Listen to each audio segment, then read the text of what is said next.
Hello everybody and welcome back to Pathfinder Kingmaker. And today we are going to look a bit into the Stolen Land entries and read a bit of Lindsay's entries. Of course, not the ones that we've already been through, because you've seen that happen, and maybe in a special episode I'll go over the older ones, I suppose, after we're done. But I don't think so. So, yeah, I know that.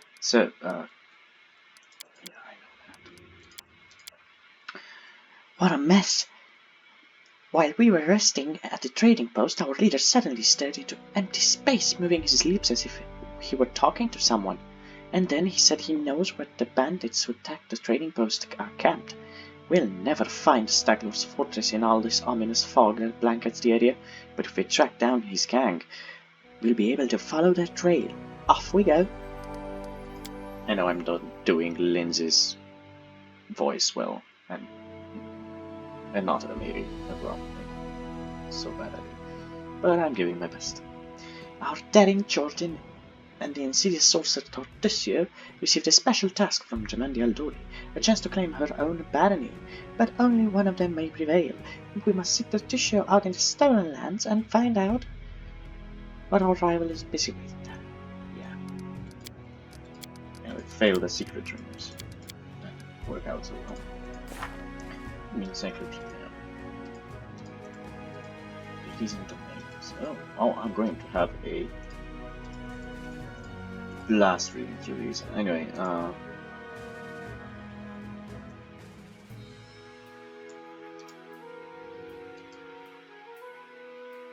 yeah.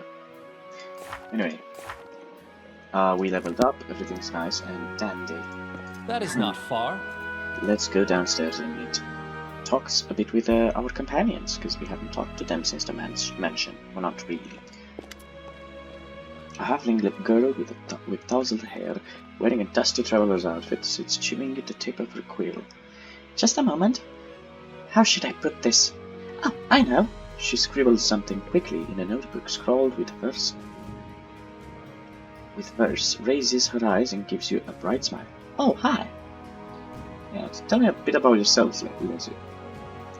Sorry, I mean to make his, but tell me a bit about yourself. What do you want to know? Where are you from? I'm from all over. I was actually born in Gauld, in such a tiny village, and it's not even on the maps. If it weren't for my teacher, I'd still be living there, milking goats, weeding turnips, swilling homebrew, having babies, and using books only as kindling. Who was your teacher? He's a true saint. He was once an important person in the capital at the Church of Shellin, but he got in trouble with the authorities and went on self-imposed exile to the tiniest, most god-forsaken, priestless village you could find.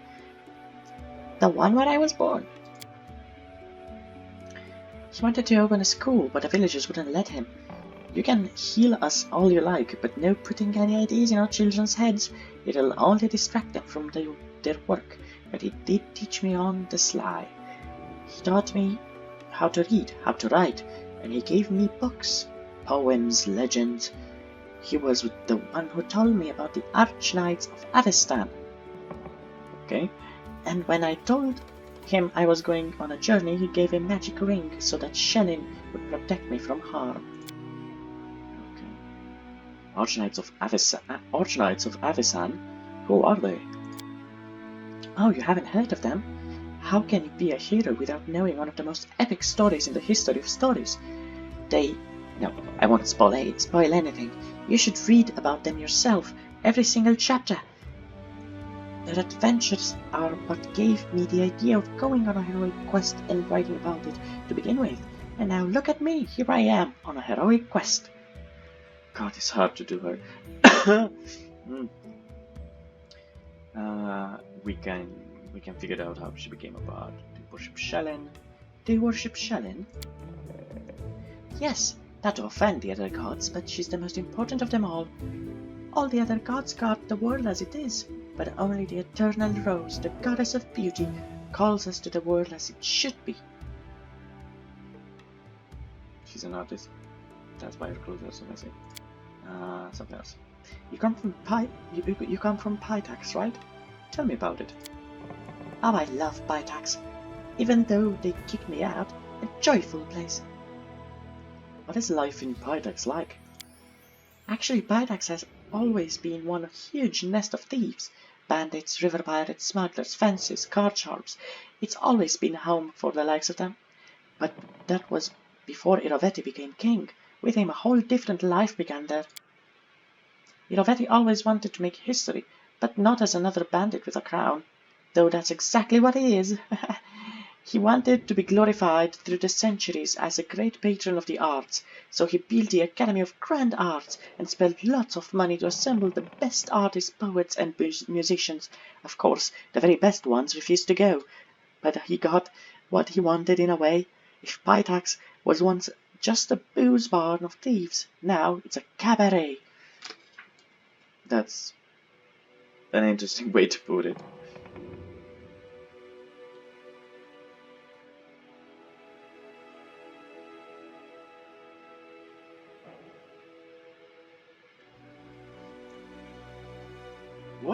What do you know of King Irovetti?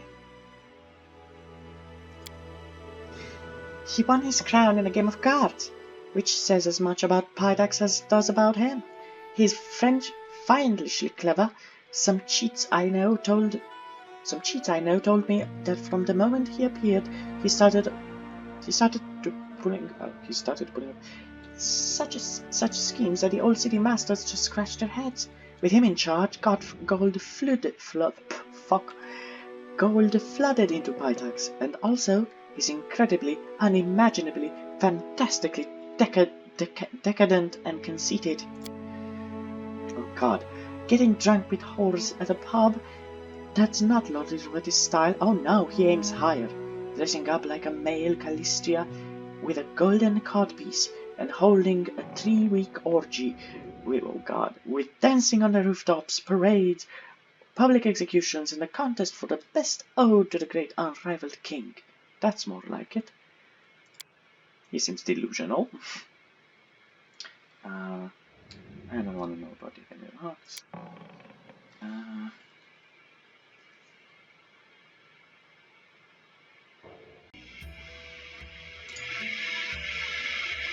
Tell me about the book you're writing. What is there to tell? You've seen some of my rough drafts already, haven't you? It's a book about you and your adventures. I am writing the whole truth, just as it happened. Well, the whole artistic truth. You know, no glory, no story.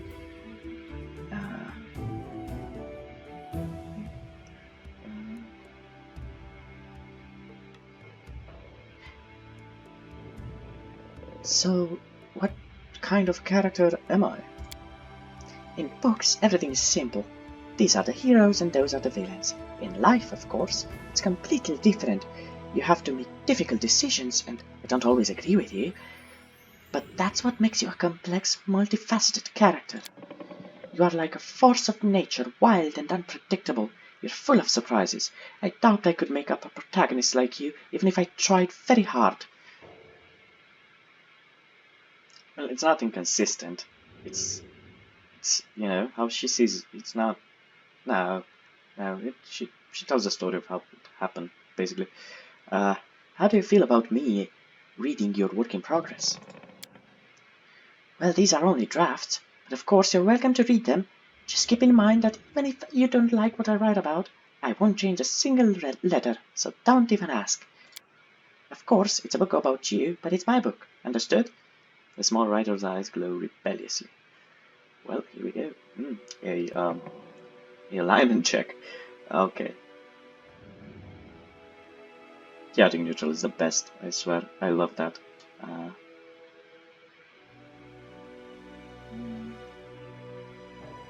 Chaotic neutral. I have no interest in censorship. Any stories about me are welcome as long as they're interesting. No, I am not going to make up any fiction about you. And why would I? I wouldn't be able to invent half of the adventures you keep getting yourself into. Not really, So, oh, I can actually like throw them out of the party.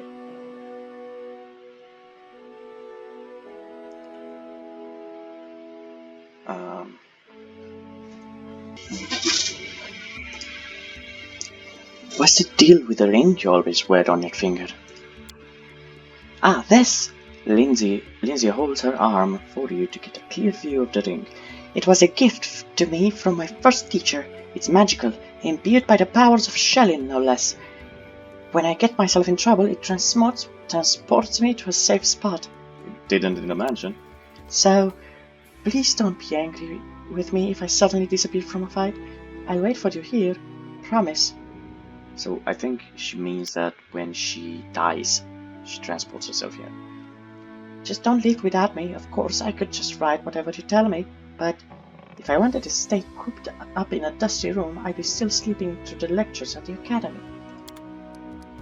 Okay, so that was one long-ass dialogue. And I think I paused the video a couple of times. So this is going to be Ready for slower anything. episode is going to come later than the others, because I have to edit. And I hate editing. I don't hate editing, but the thing is, my computer has been acting up, and Adobe Premiere is just not working for me. So I have to find a solution to that, and also edit this stuff. So yeah, let's talk to Noriel 8 Eyes, because I don't think, I mean, she's new. I don't think we've met her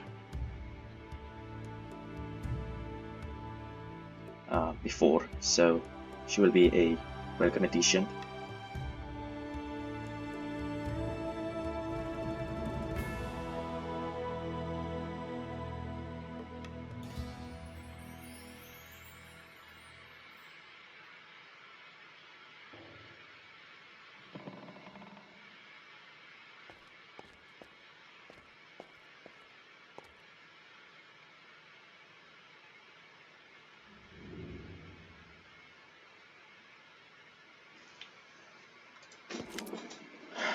Noriel. The elf looks straight at you through the tangled hair falling over her face.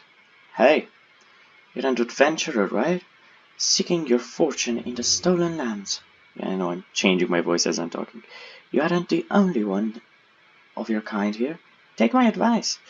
Keep your eyes open and watch your back. Sometimes the ones who call themselves your friends are more dangerous than your enemies. Judging by the elf's voice, it's obvious that she started the day with a jug of wine. Oh, she was drunk. I had to read that. Who are you? The elf grunts. Noriel 8 Eyes. Once upon a time I was famous throughout Absalom. Noriel 8 Eyes of the Reckless Six. Well, glory passes quickly.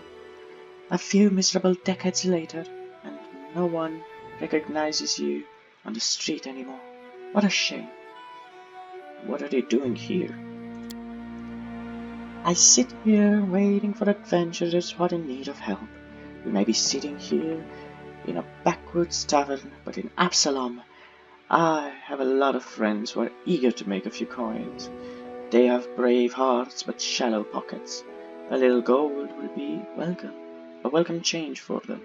I can send them a message, and they will come from Absalom through a portal.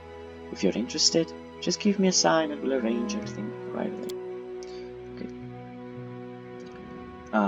So basically, she can provide me with more people in my party, I guess. To use the teacher services of the Pathfinder Society. Okay, so she's... Oh wait. Also, I can summon the tutors of the Pathfinder Society, who can train you and your companions. They're quite willing to do this for free the first 3 times you request their services. After that, the price for retraining will gradually increase. Such is the way of doing business with all new clients. It's funny because, you know, it's the Pathfinder Society, the name's called Pathfinders, they're retraining you, you know. It's yeah. Why are you called 8 Eyes? Once, long ago, I could spot an enemy and pin him to the wall before he could even think of attacking. Some said I had 8 eyes and looked all around at once, though it seems I've outlived my nickname. Noriel stretches her arm forward, her palm trembles noticeably. I've been drinking so much lately.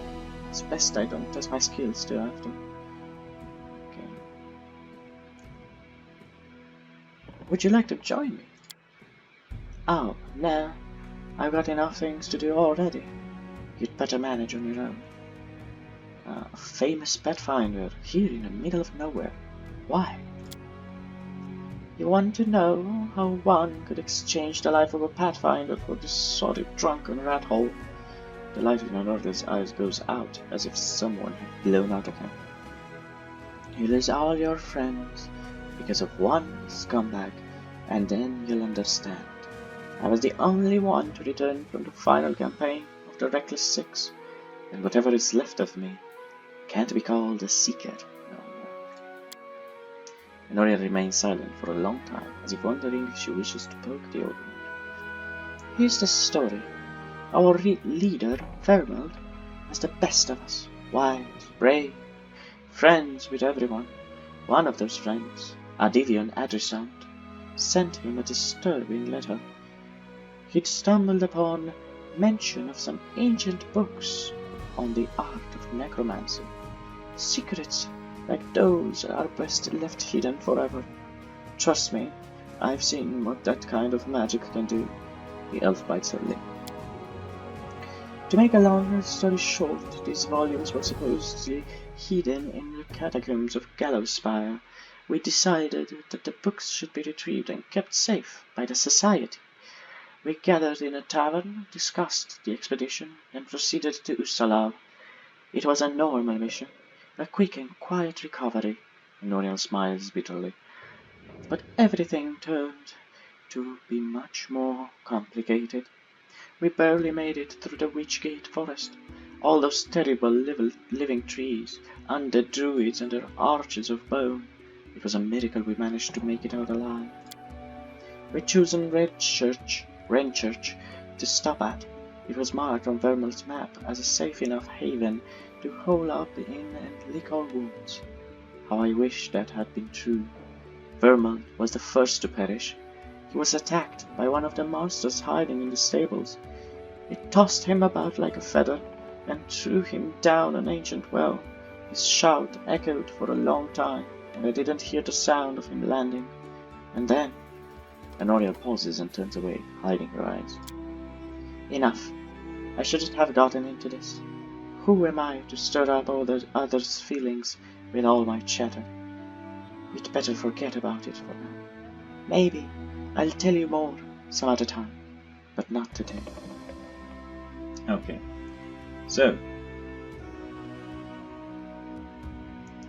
where were you when the trading post was attacked? I was hunting.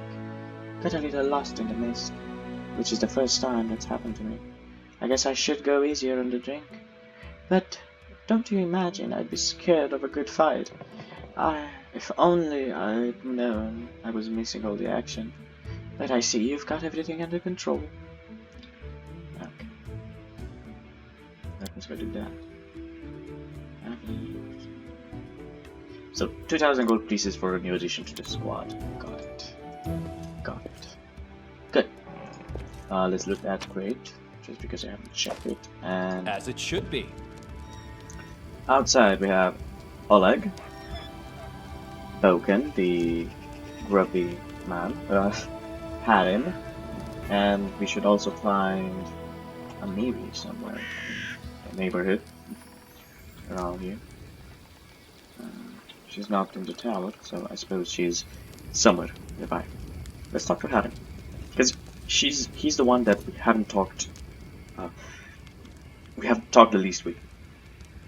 Harim pulls his beard, muttering something that could be either prayers or curses. Upon noticing you, he winces. What? Oh, it's you, Jordyn. Did I startle you? I'm sorry. Oh no, that doesn't matter. I was just contemplating the futility of existence, and the worthlessness of the universe. The ways of the Grotus are great. My humble mortal mind cannot fully grasp them, but I do what I can. Harim smiles apologetically. Okay. Tell me about your past. My life is divided into two parts. The first was filled with blind wandering doubts and attempts to serve Torag. Contemplation. Strike and Insidious Dwarven God of the fourth protection and strategy, as well as honor, planning, and well-made steel. Okay. The second part began when I accepted Grotus into my soul and received a clear vision of the world. What exactly would you like to know?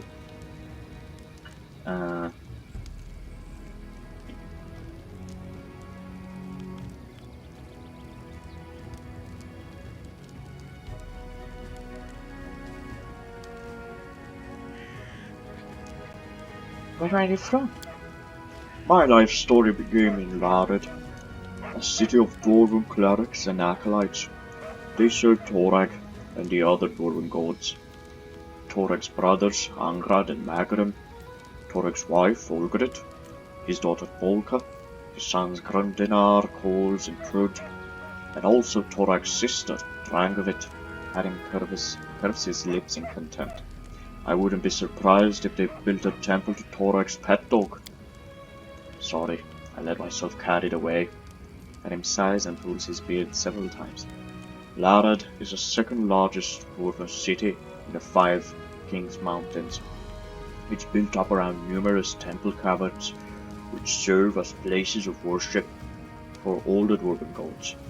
Many pilgrims from every quarter of Polarian come to Lared to pray to their gods. Some remain to live there. This city is simply imbued with faith. You can't swing a dead cat without hitting a cleric. It's not a surprise.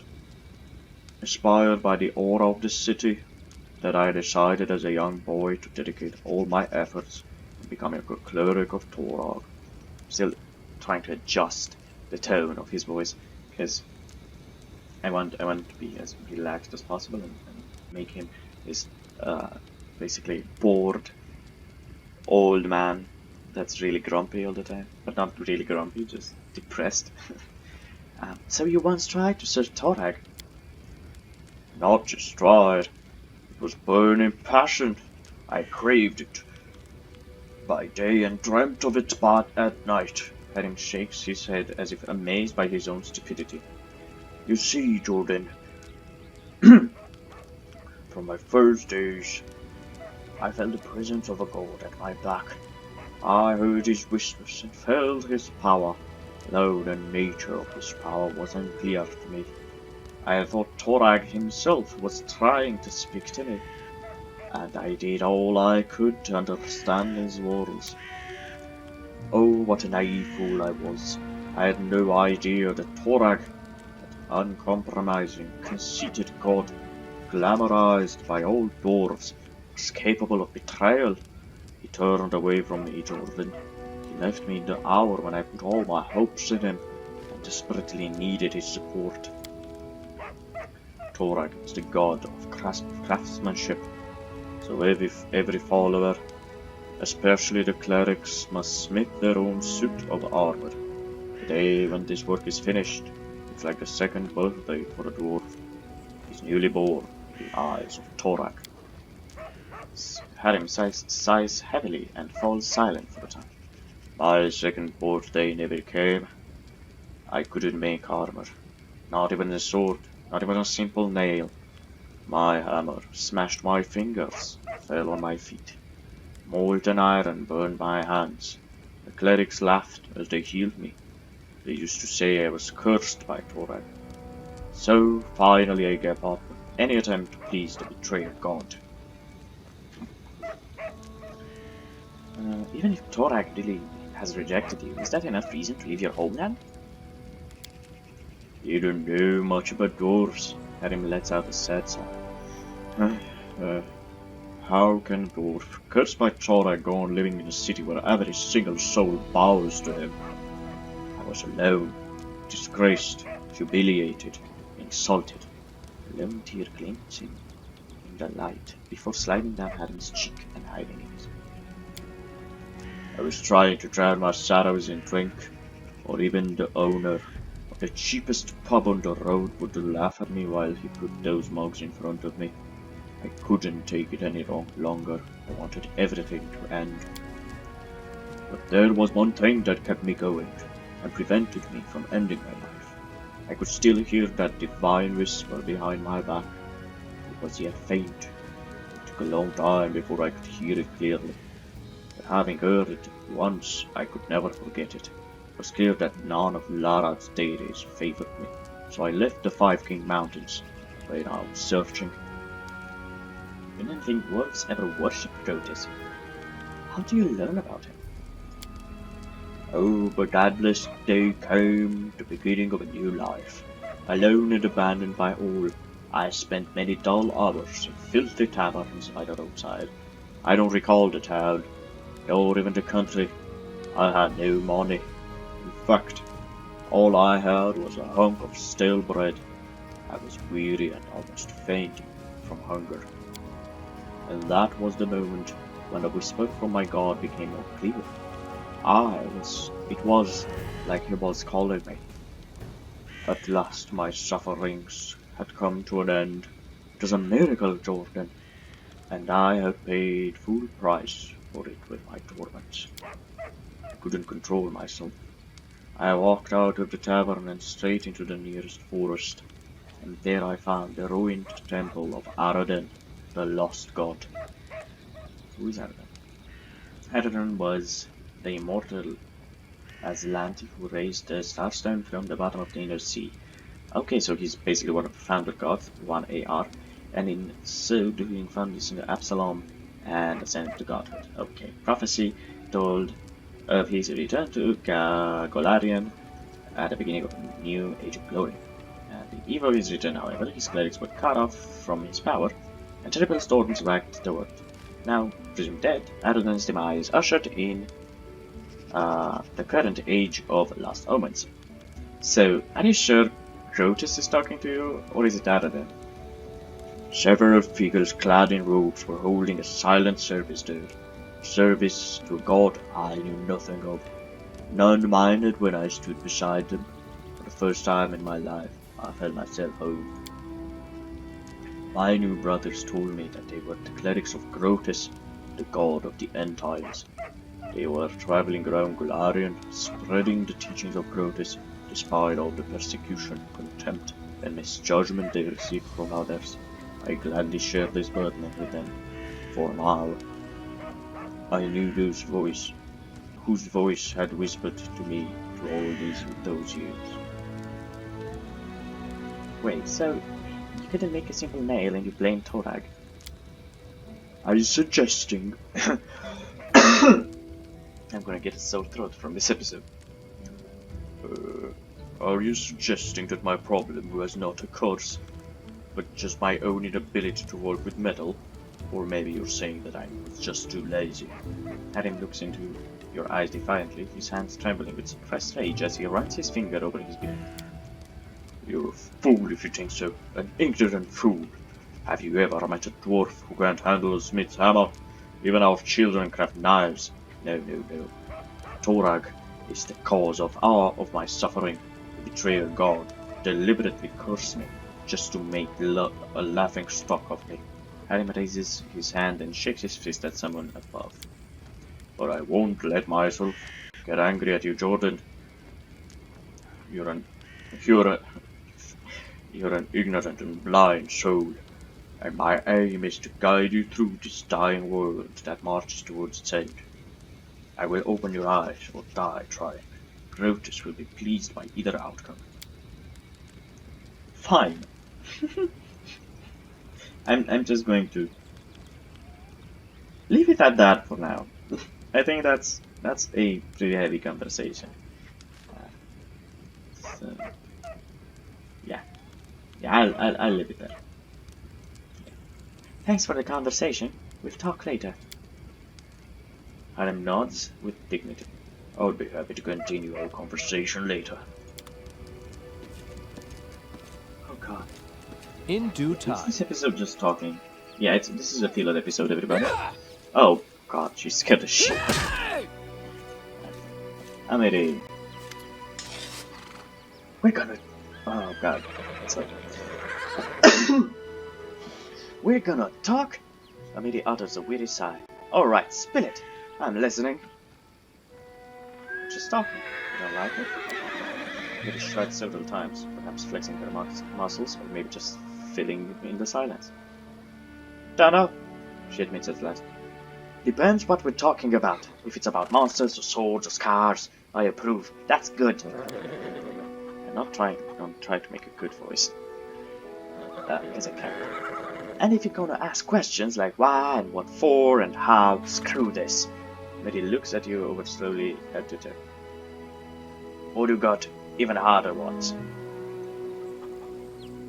Yeah. That's a formidable sword, but it's not just a simple weapon, is it? You bet it's not simple. Check out how big it is. She proudly raises her blade, and you notice that even though Amiri is still strong, she still has difficulty wielding such a large sword. This sword belonged to a real blasted frost giant. I killed the beast and took this looker for myself. Fits me perfectly. My damn trophy. Amiri's eyes flash with menace, as if she's calling some invisible enemy to try taking away her trophy. Okay. Tell me about yourself. The simple question seems to puzzle Amiri. She scratches her head, then starts counting on her fingers. First, I'm a barbarian. I'm strong. I grew up in this realm of the Mammoth Lords. I led my tribe, the Six Bears. Amiri looks thoughtfully at her four bent fingers and shrugs. And I like fights, she concludes, bending her thumb. Okay.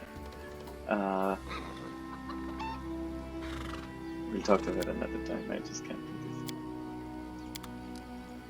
this. Not right now, anyway. My voice is too tired for it. And we still have 9 minutes. All according to plan. Oh, Ember. Is that my panda bear? Yeah, it is. It is my red panda. Cute little red panda. Look how cute this is. Anyway, hope you enjoyed this video, this filler episode. If you did, don't forget to smash that like button. It's not going to be called episode 5, it's going to be called filler episode or something. Filler 1. See you guys in the next one. Have a nice one. See you guys next time. Smash that like button. Subscribe to the channel and click the notifications bell for more stuff like this. And I will see you guys next time. Bye.